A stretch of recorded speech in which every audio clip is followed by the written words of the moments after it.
Hello everyone, welcome to EduTap. So in today's 10 minutes a day series, we are going to discuss the topic types of mortgage. तो mortgage के types हैं simple, conditional sale, usufructuary, English, by deposit of title deeds and anomalous. ठीक है, तो सबसे पहले simple mortgage की अगर हम बात करें तो सिंपल मॉर्गेज में जो मॉर्गेजर है यानी कि जो गिरवी रखता है, जो बोरोअर है, वो पोजेशन मॉर्गेजी को यानी कि जो बैंक या लेंडर है उसे ट्रांसफर नहीं करता है। एंड पर्सनल लाइबिलिटी रहती है मॉर्टगेजर की पे करने की। पर्सनल लाइबिलिटी का मतलब होता है कि देखो, अगर मैंने घर गिरवी रखा और मैंने लोन में डिफॉल्ट कर दिया, बैंक ने मेरा घर बेच दिया, फिर भी पैसे पूरे नहीं पड़े, बैंक के कमी रह गई, तो I will be personally liable to pay that money. तो सिंपल मॉर्टगेज में वो पर्सन पर्सनली लाइबल रहता है और जो प्रॉपर्टी है उसको सेल करने के लिए कोर्ट के इंटरवेंशन की रिक्वायरमेंट होती है और जो बैंक है या जो लेंडर है उसका उस प्रॉपर्टी से जनरेटेड रेंट या प्रोड्यूस पे कोई हक नहीं होता है। और अगर जो अमाउंट इन्वॉल्व है मॉर्टगेज में 100 रुपीज या उससे ज्यादा का है तो वहां पे रजिस्ट्रेशन मैंडेटरी होता है। ट्रांसफर ऑफ प्रॉपर्टी एक्ट में जहां पे भी 100 रुपीज से ज्यादा का अमाउंट इन्वॉल्व है वहां पे रजिस्ट्रेशन मैंडेटरी होता है। एक होता है मॉर्टगेज बाय कंडीशनल सेल। इसमें क्या होता है, ऑस्टेंसिबल सेल होती है। देखो, अगर मैं मॉर्टगेज करूंगी बाय कंडीशनल सेल तो मैं एक नकली या ऑस्टेंसिबल सेल कर दूंगी। इसका मतलब ये है कि अगर तो मैं लोन में डिफॉल्ट करती हूँ, वो सेल हो जाएगी एब्सोल्यूट, कि मैंने बैंक को जो ऑस्टेंसिबल सेल करी थी वो एब्सोल्यूट हो जाएगी, पक्की हो जाएगी। लेकिन अगर मैंने सारा पैसा चुका दिया लोन का तो उस सेल को कोई वैल्यू नहीं मिलेगी, वो सेल वॉइड हो जाएगी। ठीक है, तो यहाँ पे अगर डिफॉल्ट होता है द मॉर्टगेजी यानी कि जो बैंक है वो कोर्ट में अप्लाई करेगा, डिक्री ऑब्टेन करेगा और जो मॉर्टगेजर का राइट है प्रॉपर्टी पे, उस प्रॉपर्टी को रिडीम करने का, वो खत्म हो जाएगा। ठीक है, मॉर्टगेजर अपनी प्रॉपर्टी फिर रिक्लेम नहीं कर पाएगा एक बार बैंक ने कोर्ट से ऑर्डर अगर ले लिया। Mortgagee can sue for foreclosure but not for sale of the property.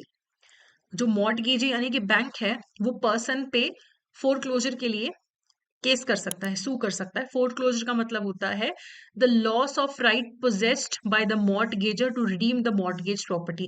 एक बार फोरक्लोजर का राइट मिल गया बैंक को तो प्रॉपर्टी दोबारा से मॉर्टगेजर या बोरोवर के पास नहीं जा सकती है, वो प्रॉपर्टी मॉर्टगेजी यानी कि बैंक के पास चली जाएगी। ठीक है, और इसमें lack of personal covenant to repay होता है, यानी कि अगर प्रॉपर्टी से बैंक पैसा वसूल सकता है फिर तो ठीक है, नहीं तो नहीं वसूला गया तो बैंक का लॉस है। द पर्सन जो बोरोवर है he is not personally liable, वो कहेगा प्रॉपर्टी से वसूल सकते हो वसूल लो, मैं पर्सनली लाइबल नहीं हूं। ठीक है, दूसरा है यूजुफ्रक्चरी मॉर्टगेज। यूजुफ्रक्चरी मॉर्टगेज में ऐसा है कि मान लो मैंने अपनी एक शॉप रेंट पे दे दी, रेंट पे दे रखी है, उससे मुझे रेगुलरली रेंट आता है। अब मुझे पैसे की जरूरत थी, मुझे लोन लेना था, मैंने वो जो शॉप है वो गिरवी रख दी बैंक के पास। अब इसमें ऐसा होगा कि जो लीगल पोजेशन है उस शॉप की, जो प्रॉपर्टी मैंने गिरवी रखी है वो भी बैंक के पास चली जाएगी और उससे जो भी रेंट या प्रॉफिट जनरेट होगा वो भी बैंक के पास जाएगा। उसी रेंट या प्रॉफिट से बैंक अपना पेमेंट वसूलेगा। इसमें भी मेरा कोई पर्सनल लाइबिलिटी टू रीपे नहीं होगा, जितना ऐसे रिकवर हो जाए, मैं कोई पर्सनली एक्स्ट्रा पैसा नहीं दूंगी। इसमें दिक्कत ये होती है ऐसे टाइप की मॉर्टगेज में इनडेफिनिट पीरियड है, कोई स्पेसिफाइड टाइम लिमिट नहीं है for the mortgagee to remain in possession of the property. अगर मॉर्टगेजर सारा पैसा नहीं चुका पाता, 30 ईयर्स निकल जाते हैं, तो फिर कहीं जाके बैंक एब्सोल्यूट ओनर बनेगा उस प्रॉपर्टी का। तो बैंक इस टाइप की मॉर्टगेज को प्रेफर नहीं करते, क्योंकि जो कस्टमर है वो पेमेंट कैसे कर रहा है कि जो प्रॉपर्टी से रेंट आ रहा है वही बैंक को मिल रहा है, उसके अलावा कुछ नहीं मिल रहा, ना ही पर्सनली लाइबल है वो पर्सन रीपे करने के लिए। और 30 ईयर्स लग जाते हैं बैंक को एब्सोल्यूट ओनर बनने के लिए अगर लोन ना चुकाया जाए, तो ऑब्वियसली बैंक्स ऐसे टाइप की मॉर्गेज को प्रेफर नहीं करेंगे। इंग्लिश मॉर्गेज जो है जिसे प्रेफर किया जाता है, इसमें एक तो जो मॉर्गेजर बोरवर है, एक तो वो प्रॉपर्टी गिरवी रखता है, ठीक है, और प्रॉपर्टी एब्सोल्यूटली ट्रांसफर कर देता है लेंडर को यानी कि बैंक को, यानी कि मैंने अपनी प्रॉपर्टी एब्सोल्युटली बैंक को ट्रांसफर कर दी। अगर मैं लोन चुका दूंगी तो बैंक मुझे वो प्रॉपर्टी रीट्रांसफर करेगा, अदरवाइज प्रॉपर्टी बैंक के नाम पे तो हो ही गई है। और यहाँ पे मैं पर्सनली लाइबल भी हूँ पे करने के लिए, अगर प्रॉपर्टी से भी पूरा पैसा नहीं वसूला जाता तो मैं पर्सनली लाइबल भी रहूंगी वो सारा पैसा चुकाने के लिए। ठीक है, और मॉर्टगेजी मेरे अगेंस्ट लीगल एक्शन ले सकता है, कोर्ट से डिग्री लेके मेरी प्रॉपर्टी भी सेल कर सकता है, तब भी पैसा ना वसूला जाए तो मुझे भी सू कर सकता है बाकी का पैसा रिकवर करने के लिए। और प्रॉपर्टी तो होती ही है बैंक की पोजीशन में या लेंडर की पोजीशन में, तो obviously they will prefer this type of mortgage. फिर है इक्विटेबल मॉर्टगेज। ये टाइप के जो मॉर्टगेज है, ये कोलकाता, चेन्नई, मुंबई या फिर जहां जहां के स्टेट गवर्नमेंट्स ने ऑफिशियल गैजेट के थ्रू नोटिफाई किया है, वहीं पे ये टाइप की मॉर्टगेज हो सकती है। एंड इन जगहों पे होने का मतलब ये नहीं है कि यहाँ पे प्रॉपर्टी होनी चाहिए, यहाँ पे डिपॉजिट ऑफ टाइटल डीड्स होना चाहिए। एक तरीके से आप अपने घर के कागज दे के अपनी प्रॉपर्टी को गिरवी रखते हो कि मैंने अपने घर के कागज बैंक को दे दिए और मेरी प्रॉपर्टी गिरवी होगी। तो ये कोलकाता, चेन्नई, मुंबई जो प्लेस की बात हो रही है ना, यहाँ पे कागज गिरवी रखे जाते हैं, यहाँ पे प्रॉपर्टी फिजिकली एग्जिस्ट करना जरूरी नहीं है।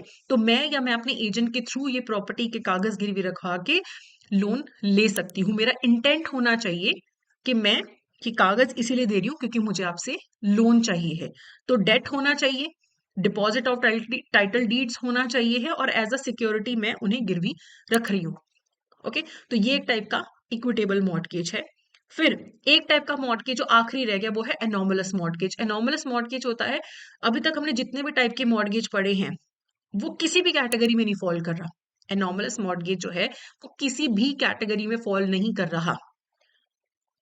ऐसा मॉर्टगेज क्रिएट किया गया बैंक ने, उसमें सारे टाइप का मिक्सचर सा बना के एक मॉर्टगेज क्रिएट कर दिया, तो उसे हम एनोमलस मॉर्टगेज बोलेंगे कि कुछ फीचर्स इक्विटेबल से ले लिए, कुछ यूजरफ्रैक्चरी से ले लिए, कुछ सिंपल से ले लिए, और नए टाइप का मॉर्टगेज क्रिएट किया, उसे हम एनोमलस मॉर्टगेज बोलते हैं।